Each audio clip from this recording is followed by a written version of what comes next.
An intense debate is underway over the benefits and drawbacks of human microchips. They're already used to identify ranch animals and pets. But the practice of implanting chips in people is also on the rise. Those who embrace the idea say they see it as a way to take back control of their personal data. But others are worried about how that data could be used. Special correspondent Malcolm Brabant reports from southern England as part of our Breakthrough series on the leading edge of science, technology, and medicine. I don't want to live a normal life. I want to live an exceptional life, and I want to try things and do things that perhaps others in my situation have never done. Meet Alex Lewis, interior designer, businessman, adventurer and motivational speaker. We were just an ordinary family. Me, Lucy and our son Sam. Then, just over 2 years ago, I caught a common cold. It was to change the course of my life overnight. I'm in this condition thanks to an incredibly rare case of strep A, and it led to toxic shock syndrome, septicemia, and subsequently sepsis. I lost all 4 limbs within about 6 or 7 months. Alex is a pathfinder for those with serious medical conditions. In the remains of each arm, a microchip has been implanted. One is to hold medical information, the other for a chore the able-bodied take for granted. For me, as a prosthetic user, one of the most fiddly things is keys. Keys are a nightmare for us. And the microchip, when looking into it, we realised quite quickly that it could save a lot of time. So for me, it was going to be beneficial for that. I could lose 15 minutes trying to get in my front door. I could lose 10 minutes trying to get out of my back door. And now all that's been saved. These microchips use a system called near-field communication. It's exactly the same sort of technology used in contactless debit and credit cards. Like the bank cards, the chip's information can be scanned, but it cannot transmit. Once banking security has been configured, developers believe consumers will soon be free to spend with the implant. A British railway ticket, but it's much different in Sweden, a country supposedly leading the microchip revolution. On Sweden's high-speed rail lines for the past 18 months, implanted passengers have put their travel payment on the chip. I think it's really good with a chip ticket. I love all companies that use the chip technology. But the rail company is stopping the experiment. The number of implanted passengers is relatively small, and it wants to pursue other forms of ticketing. This is not a setback, insists Sweden's microchip pioneer Johan Österlund, a former body piercer seen here giving a TED talk. We can do easier travel. We can do faster and safer payment. We can do something as mundane as opening a door. I mean, the opportunities are endless. Unfortunately, these innovators often don't think about the political ramifications.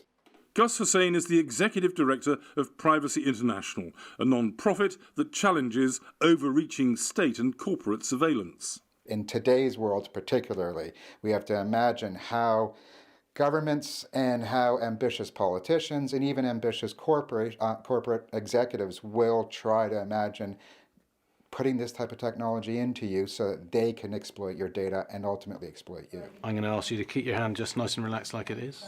IT student Kieran Anderson is being chipped by Dr. Jeff Watson, a consultant anaesthetist who's driving research into the medical benefits. The microchip's actually inside here, and there's a sort of introducer piece of plastic that will push it out once it's in. Okay, so this is the implant coming now. You'll feel a bit of pressure and a bit of a clunk. So you're now a cyborg. Welcome. Not too painful? No, that's fine. Kieran has a near-field communication microchip in his hand, and that can be used to store data, store information, his name, address, contact details, anything he chooses to put on there, blood type, allergies, basic medical information. The idea of everything being able to commute together excites me quite a lot. So, automatic payments and that sort of thing without you having to actually do anything. The idea of this chip is that it's not transmitting anything. It has to be actively read. You choose who can read it and when they can read it. I think that gives us a lot more personal control over our information than your mobile phone is giving away. But Privacy International's Gus Hussain is yet to be convinced. Already, governments are keen to capture your fingerprints.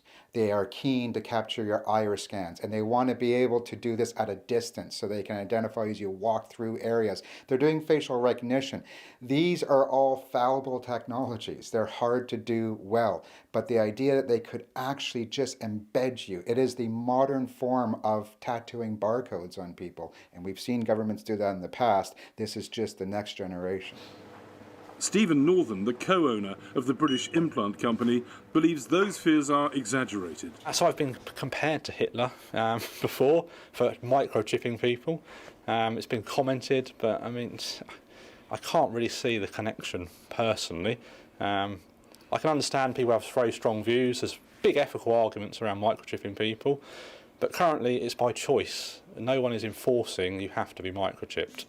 If that happens, completely different ball game and lots more arguments to be had around it. Eddie Curry favours using chips to replace keys at his weekly newspaper on England's southern coast. He fears the publication is at risk in the changing global media market and wants to attract new income by turning the company into a hub for digital innovators. I'm well aware that this technology could be used for all sorts of sinister things, but for us here, we're an ethical firm. We don't envisage doing anything more than that, and we wouldn't force anybody to have one because we can understand they may be reticent about it. But the majority of staff have rejected the offer to be chipped. The benefits, of just being able to open a door wouldn't really be sufficient for me to have something implanted in my body. I haven't got any concerns because obviously this is quite a small company, and I don't think it will be abused here. I suppose somebody has got to be the trailblazer so that other people can see how it works. I don't want that to be me. Jeff Watson sees huge potential, especially in the medical field, for those with illnesses such as diabetes. Take a diabetic who collapses in the street and people don't know what to do. By the time the ambulance has arrived and worked things out, it may take hours before they're properly treated. Whereas a simple instruction read from the phone, my name is Joe Bloggs, please contact this number for my next of kin, I'm diabetic, please give me some sugar and it should make me feel better. Those kind of things could make life-changing advances for individuals. The chips can be read by scanners installed in the latest mobile phones. So how easy would it be for a hacker to steal the information from the implants used by Alex and others? Any technology is open to abuse, and anybody would be able to hack it. In order to hack these devices, it has to be held still for a period of time. At the moment, I think that takes about 3 to 4 hours to hack it. There we go then. Thanks very much. Thank you. Thank you. Alex's wife Lucy is not troubled by security concerns, but is looking forward to the second generation of chips. Alex travels overseas an awful lot. Before he goes overseas, I have to do this whole packaging of medication, what medication he's on, and passports. I'm always worried about who has his passport. And so all of those things, it will eventually come into its own that he'll be able to use all of that information without me worrying about where it is or who it's with. At present, Alex Lewis relies on a driver, but he hopes the next breed of implants will put him behind the wheel. To be able to get into the car, to start it without any kind of key with the microchip to start the car would be fantastic. But it just opens up a bit more freedom for me. Privacy International's Gus Hussain insists he's not a Luddite, a person opposed to new technology. Every technology that comes along has to be treated with complete suspicion until we're able to sort out the ethical barriers around our actions. I live an incredible life, a life that I'm incredibly happy to be living. As this technology improves, the debate will intensify as to whether implants generate or diminish freedom, as well as the many shades of grey in between.